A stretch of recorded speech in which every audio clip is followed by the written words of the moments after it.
Bonjour à tous et à toutes, bienvenue sur Free Matin. Nous reviendrons dans un instant sur les incidents qui ont émaillé les négociations syndicats-gouvernement hier. C'était à l'Infosec de Cotonou. Nous ferons donc le débat sur ces négociations-là qui n'ont pas vraiment abouti. La une des journaux, Kadera Chirou, bonjour. Bonjour Nadia Dion, chers amis internautes, bonjour. Trois sujets font l'actualité ou partagent les gros titres à la une des canards ce matin. Nous avons les négociations entre gouvernement et centrales syndicales. Nous avons les différents procès qui se sont tenus hier au tribunal de première instance de première classe de Cotonou et les crimes rituels au Bénin. Ligue européenne des champions, nous sommes en sport. Le FC Séville élimine Manchester United à Old Trafford, nous dira notre reporter sportif dans un instant. Le condensé de l'actualité d'ici et d'ailleurs. Carles Kittomé, bonjour. Bonjour Nadège. Le gouvernement béninois et les syndicats n'ont pas pu désamorcer la grève et elle continue à suivre son cours dans l'administration publique béninoise qui reste paralysée. Quelques autres informations pêle-mêle viendront meubler cette émission que nous avons le plaisir de vous présenter. Bonjour à tous, bienvenue. Voici la une des journaux. Bonjour à nouveau chers amis internautes, nous démarrons par le quotidien Fraternité qui affiche ce matin en manchette. Négociation gouvernement-syndicat, une lueur d'espoir vers la prorogation du calendrier scolaire. Le patriotisme des centrales syndicales, titre Le Canard, toujours avec Fraternité, crime rituel au Bénin.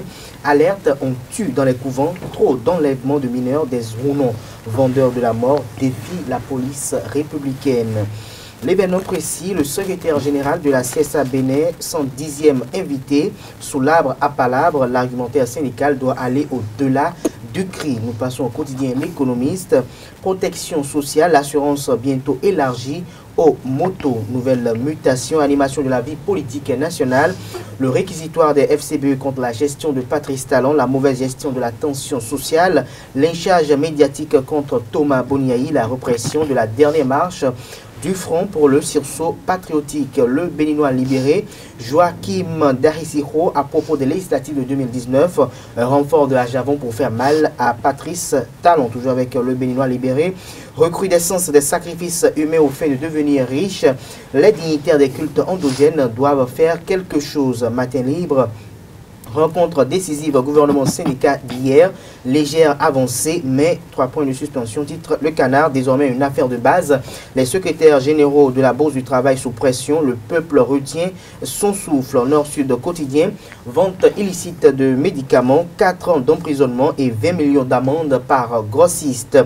Soleil levant, rencontre exécutif syndicat hier. Le gouvernement fait mieux qu'espéraient les centrales syndicales. Les enseignants exigeaient 3 décrets, le gouvernement signe 5. Le matinal, reprise des négociations gouvernement-syndicat, une lueur d'espoir. Biotiané, un terrain d'entente pourrait être trouvé. Noël Chadaré, il y a une avancée. Kassamampo dans un faux combat, titre Le Canard. Le Soleil Bénin Info, trafic de faux médicaments depuis des années au Bénin.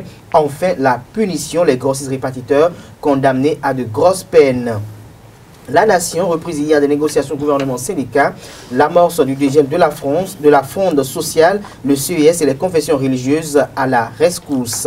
Nouvelle génération, lutte contre les faux médicaments au Bénin. La détermination de Talon donne un contenu remarquable à l'appel de Cotonou. L'autre vision à présent, lutte contre le trafic de faux médicaments. Enfin, la répression, la justice accompagne la détermination du gouvernement du président Patrice Talon. L'événement, le Bénin intelligent, fronde sociale, les nouvelles concessions du gouvernement. Pour qui roule Kassamampo, s'interroge Le Canard. Les autorités religieuses entrent en scène. Nous finissons avec l'autre quotidien.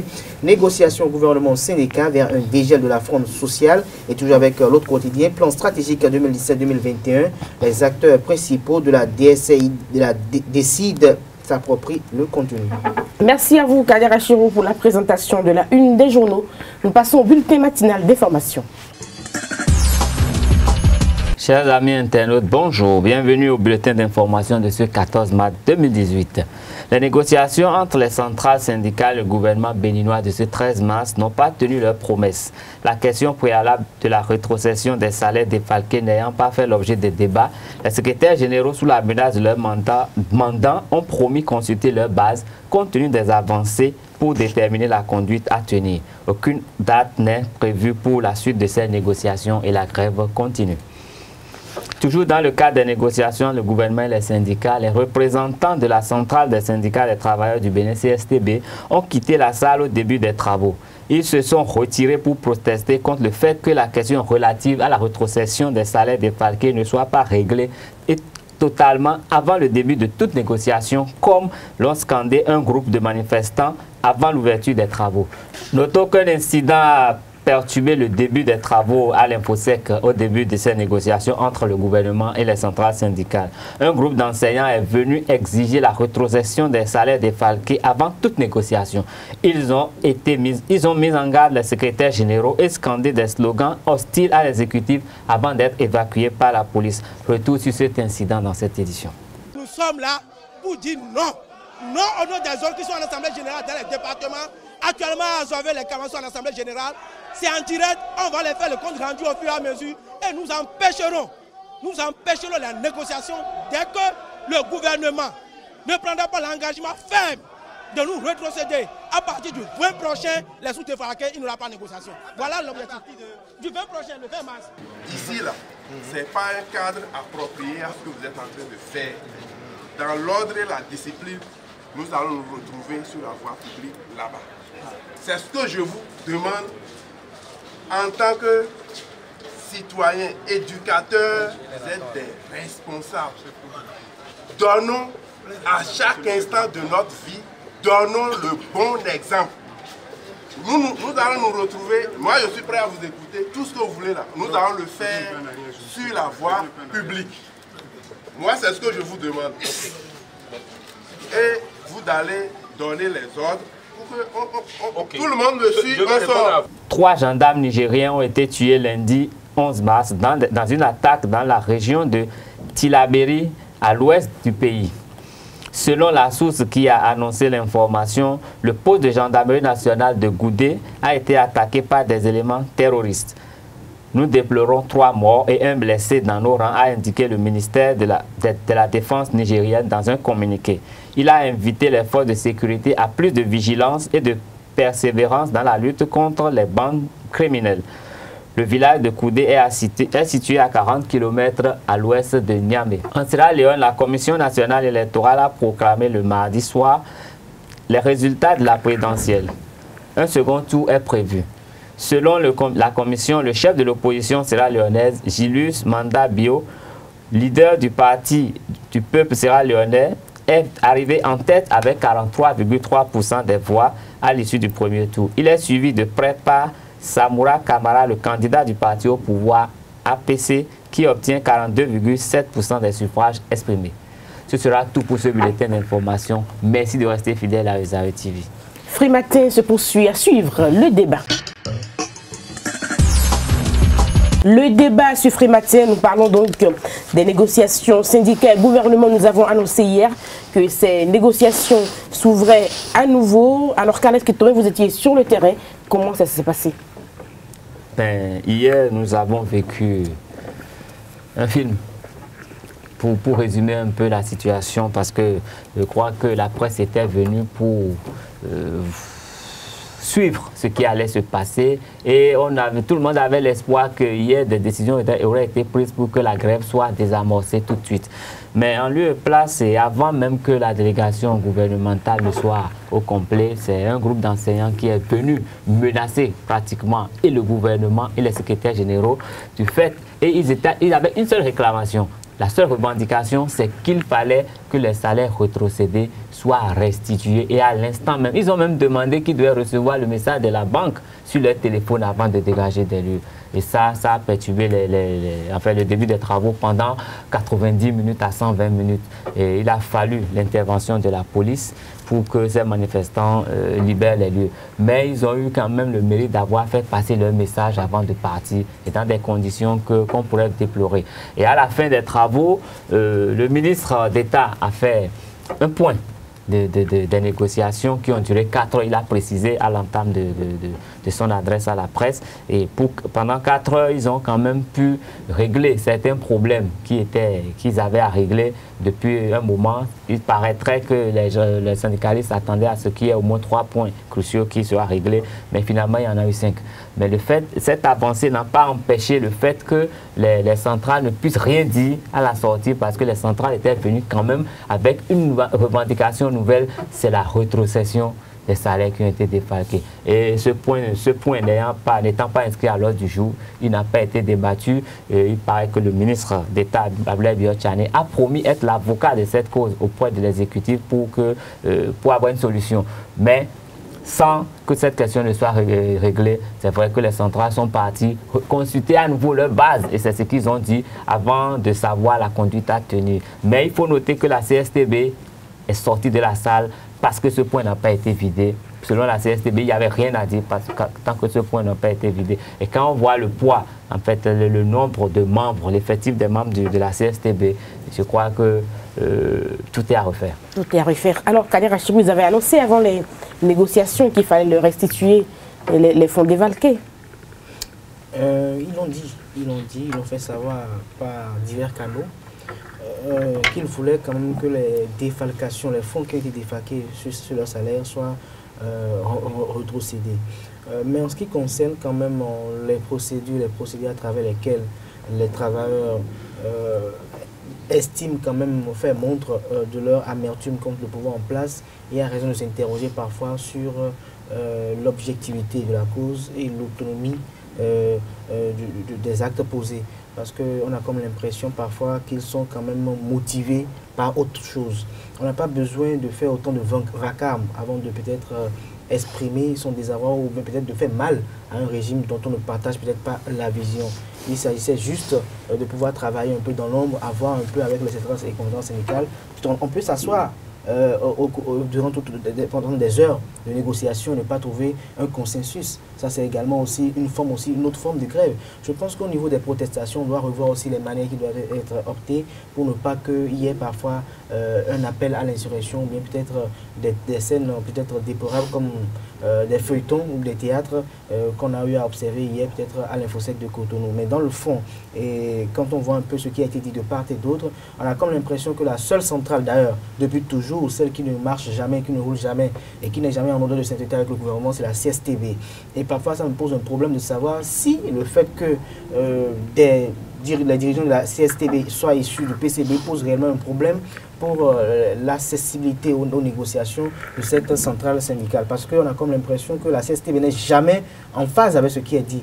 Du côté du gouvernement, on dit que tout ce qui a été balayé du revers de la main par le régime en place, ce qui a été signé par le régime de Boniaï, sont des arrêtés fantaisistes, des décrets fantaisistes. Mais je me demande comment un chef de l'État qui, dans le passé, travaillait activement et n'avait aucun souhait à ce que Patrice Talon prenne le pouvoir, pouvait quand même poser des mines à son successeur, comme quoi pour le rendre le pays invivable ou bien qui ne sera pas agréable à gérer. Je pense qu'il faut que des deux côtés on arrête de brandir ces arguments. Il faut qu'on pense réellement à la faisabilité des revendications, qu'on pense réellement à la faisabilité des choses, qu'on arrête avec les promesses. Si Boniaï par le passé avait estimé que ces choses devaient être données aux enseignants, c'est parce qu'ils avaient mesuré les exigences, ils en avaient appréhendé les difficultés et l'on savait que l'État était capable de le faire. Alors qu'on trouve au moins le mécanisme à travers lequel, et ça ne sert à rien peut-être, on peut peut-être lui tendre la main, lui demander peut-être comment lui il avait pensé que la chose pouvait évoluer quand même pour le bonheur des enseignants béninois, mais également pour le bonheur de nos enfants, parce que ça ne sert à rien que l'enseignant reprenne les cours avec un désespoir latent en soi. Ça ne sert à rien que les enseignants reprennent le chemin des classes tout en ayant conscience que ce qu'il veut au fond de son âme n'a pas été défendu. Ça va déteindre sur les apprenants et à la finalité, nous aurons des apprenants, comme on observe déjà de part et d'autre, qui sont peut-être parfois mal formés et qui n'ont aucun sens de responsabilité en ce qui concerne le devoir civique et autres choses qui pourraient quand même contribuer quand même à faire de lui un véritable cadre. Donc je pense pour la simple raison et la simple cause qu'il est quand même impératif que les deux camps essaient de mettre de l'eau dans leur vin, ce qui a été un peu fait hier. Il faut qu'on essaie de dialoguer également avec la CSTB pour qu'elle comprenne un peu les enjeux de taille qui s'y posent aujourd'hui, qui s'y imposent aujourd'hui pour que l'année soit sauvée. On annonce déjà déjà que l'année sera prolongée pour que les enfants puissent quand même être mieux encadrés et recevoir de bons enseignements pour que l'examen puisse tenir. Donc je pense que c'est le meilleur qu'on puisse espérer. Donc on attend maintenant que les différents syndicalistes rejoignent leur base et puis après on saura ce qui peut se passer. Non, mais normalement déjà ce matin, tel que les secrétaires généraux, selon leurs propos d'hier, déjà ce matin, chaque centrale devait avoir mis au point un communiqué qui doit circuler, informer leurs militants, le reste de leurs militants des dispositions qui ont été prises parce qu'il était prévu qu'ils les rencontrent déjà hier dans la soirée pour échanger. Donc on va attendre un peu les communiqués des différentes centrales syndicales pour savoir à quoi s'en tenir maintenant. Tout à fait. Sinon la crise, vous avez l'impression quand même que ça va se dégeler d'ici là? Ben, ils ont dit que la grève continue. Et sans leurs bases, ils ne peuvent rien dire. Donc c'est les bases qui vont déterminer. Et quand on se réfère à ce que l'une des bases est venue faire hier, il y a faute à craindre. Alors la grève continue, les enfants sont livrés à eux-mêmes, Kader Achirou. La grève continue, les enfants sont livrés à eux-mêmes, c'est déplorable, comme on l'a dit hier. Mais est-ce que dans le même temps, est-ce que parfois, au-delà de toute chose aussi, certes, il faut sauver l'année scolaire, certes, il faut penser à l'avenir des enfants, mais est-ce qu'on va se faire marcher dessus par le gouvernement? Parce qu'on a comme l'impression que le gouvernement actuel reste sourd à tous les appels et les différents appels de ces dirigés et estime quand même que c'est ce qu'ils pensent qui est quand même le mieux, c'est ce qu'ils pensent qui est quand même l'idéal, c'est ce qu'ils pensent qui est quand même la meilleure des choses. Donc je pense aujourd'hui que Patrice Talon a déjà compris la juste mesure des choses. Il est en train, un temps soit peu, de vouloir revoir un peu la manière dont il est en train de procéder pour quand même essayer quand même d'être en phase avec les aspirations profondes de son peuple pour que son rêve, le temps latent, soit quand même au soir du 6 avril 2021, qu'il soit porté sur des talents de gloire comme il espère autant. Mais s'il doit le faire, ça part déjà de sa volonté à vouloir négocier avec les centrales et conférences syndicales, ça part également de sa volonté à vouloir prouver sa bonne foi, à ne pas être peut-être sélectif dans ce qui est tout ce qui a trait comme lutte contre la corruption. Ça part également parce qu'au-delà de tout, il faut comprendre que les travailleurs également sont des Béninois et au-delà des revendications qui sont faites au niveau des enfants, il y a également une amertume qui s'affiche contre le pouvoir en place. On sent une opposition franche contre le pouvoir en place. On sent qu'on ne veut pas sentir le pouvoir en place parce qu'on remarque qu'il y a beaucoup de choses qui ne sont pas faites dans les normes. Ça fait partie aussi des choses qui constituent quand même le parapluie de réformes qui doivent être mises en place pour que les différentes centrales et conférences syndicales, les travailleurs en eux-mêmes puissent se dire maintenant on peut avoir espoir, maintenant on peut espérer mieux de ce gouvernement pour que demain il puisse faire mieux. La fonds sociale puisse se dégeler au Bénin, c'est ce que j'espère. Merci à vous, Kader Achirou Kitombé. C'était le débat sur Frimatin. À suivre deux grosses actualités avec Larios Adjagbeno. Nous serons donc dans la page des sports.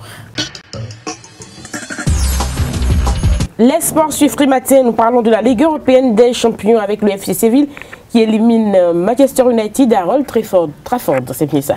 Oui, bien sûr, c'est Old Trafford. Désillusion pour les Mancuniens à Old Trafford hier soir. Le théâtre des rêves s'est transformé en temple des cauchemars pour les hommes de José Mourinho et leurs supporters. Battu par le FC Séville, 1-2, Manchester United quitte la scène européenne par la petite porte. C'est le franco-tunisien Wissam Ben Yedder qui a brisé leur rêve en inscrivant un doublé après 6 minutes passées sur l'aire de jeu, 74e et 78e minute. La réduction du score par Romelu Lukaku à la 84e minute n'y a rien changé et Manu peut s'en vouloir. En revanche, l'AS Roman a validé son billet pour les quarts en dominant le Shakhtar Donetsk 1-0 à domicile. Rappelons que les Italiens ont perdu 2-1 au match aller en Ukraine. Préparatifs des éliminatoires de la Coupe d'Afrique des Nations des moins de 20 ans.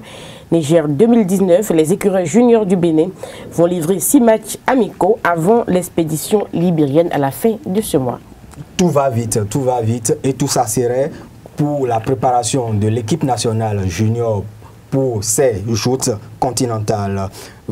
À partir du vendredi prochain, le 16 mars, les écureuils juniors en regroupement à Misrete vont livrer un match amical contre la jeunesse athlétique de Cotonou au stade René Pleven de Cotonou. Après cela, 2 jours après ça, les écureuils reviennent sur les installations de Cotonou 2 pour jouer cette fois-ci contre l'association sportive du port autonome de Cotonou. Et le mercredi 21 mars 2018, toujours au stade René Préven de Cotonou, les écureuils feront face aux protégés de Clément Adéchian, ESAE FC. Et le dimanche qui va suivre, c'est-à-dire le 25 mars 2018, à 16 h, toujours sur les mêmes installations, les écureuils juniors vont livrer leur avant-dernier match contre les Dragons de l'Ouémé. Et le mercredi 28 mars 2018, soit à 72 heures de leur départ pour Morovia, ils vont livrer un autre match amical contre une équipe qui reste à déterminer. Merci à vous, Larry Sadia-Gbenon. C'était la page des sports sur Free Matin. Merci à tous pour l'attention. C'est la fin de votre émission matinale. Portez-vous bien. Au revoir.